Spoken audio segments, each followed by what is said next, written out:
Les fruits, c'est la vie. Première pas de la journée, un melon vert. J'en ai déjà mangé la moitié là, de ce melon vert strié. Il est tellement succulent, tellement sucré que je vais le finir en entier.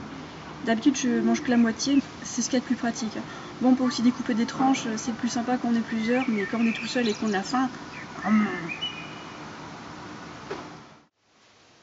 Coucou à tous. Je passe un peu plus de temps en famille, il y a du travail aussi, des projets. Et bref, voilà, tout ça pour dire que aujourd'hui je vais vous parler de mes errances frugivores.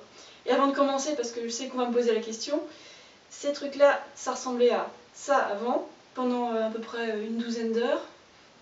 Quant à cette robe, c'est moi qui l'ai cousue.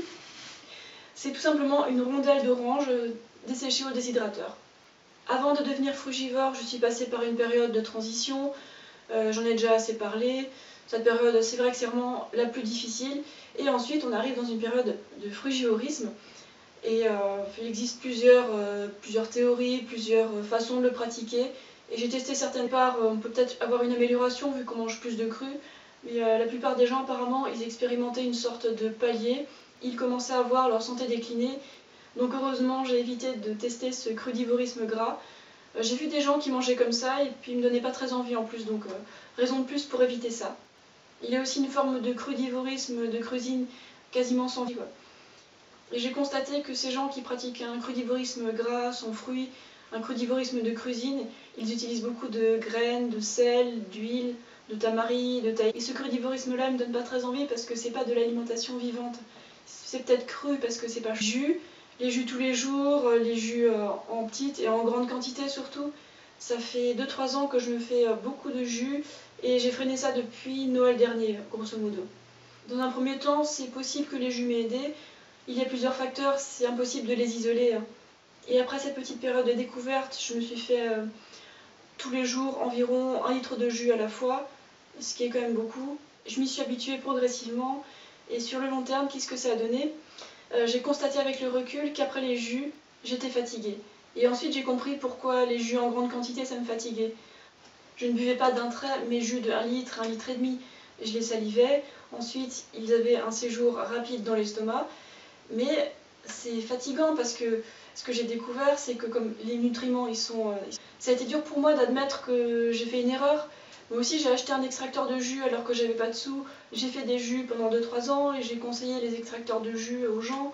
Mais maintenant, j'ai changé d'avis et tout le monde peut changer d'avis. Maintenant, je pense que les grandes quantités de jus, c'est une mauvaise idée. On va faire des soupes crues, c'est-à-dire légumes en jus mélangés avec de l'avocat. Et quelques autres jus de manière assez occasionnelle et en petite quantité, plus jamais des grandes quantités. J'ai remarqué que de nombreux frugivores anglophones qui sont frugivores de longue date, eux ils ne font peu ou pas de jus. Par contre ce qu'ils font c'est des smoothies. Ça fait depuis 1 an que je fais des smoothies régulièrement. Maintenant c'est 1 par jour, j'adore ça. Les fibres sont conservées, on peut se faire des recettes délicieuses. La vaisselle est super rapide, beaucoup plus facile que l'extracteur de jus. Et pour les sportifs et pour les personnes qui ont de grands besoins énergétiques, ça c'est vraiment une super solution. Câlin! Donc un smoothie par jour, ça me paraît correct. Pendant une certaine période, je me suis fait des smoothies matin, midi, soir. C'est-à-dire que je me nourrissais de ça. Et c'est quand même la normalité.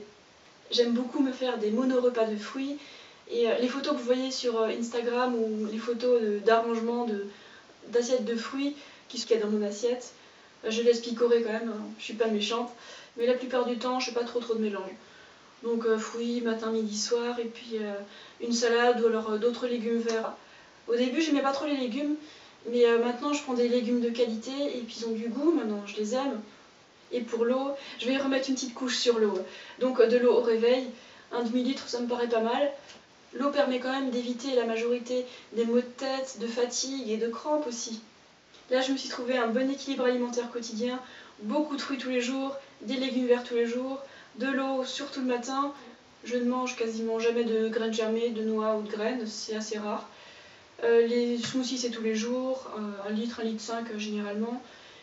De temps en temps, quand je suis avec la famille ou des amis, je mange des légumes cuits, en évitant le gluten avec le moins de sel possible quand même. Parce que avant d'être crudivore, je suis végétalienne. Et si je dois faire un choix entre les deux, c'est vegan. Vegan, fruits, mais j'essaierai d'en faire dans d'autres villes. comme Paris, les végétaliens seront toujours super bienvenus. Quand je sors et qu'on me propose un plat de légumes cuits sans gluten, je vais l'accepter parce que je sais que ce sera toujours plus digeste et beaucoup plus alcalinisant que des plats gras, cuisinés, avec des mélanges gras-sucre complètement indigestes. Pour moi, le choix il est fait, quoi. Quand je suis chez moi, je suis frugivore à 100%, mais quand je sors, j'y fais des petites entorses avec des légumes cuits. Pour moi, il n'y a pas de mal à ça, quoi. Ces derniers temps, j'ai changé d'avis sur plusieurs aspects de mon mode de vie, notamment les jus, et c'est pour ça que j'ai supprimé des vidéos, et c'est pas fini. J'ai aussi complètement réorganisé mon... C'est un petit peu le foutoir, mais l'important pour moi, c'est d'avoir un message concis, clair, attrayant, juste et cohérent. Restons attentifs et restons dans le questionnement permanent, c'est important pour ne pas s'égarer. Une espèce, un régime alimentaire. Les fruits, c'est la vie.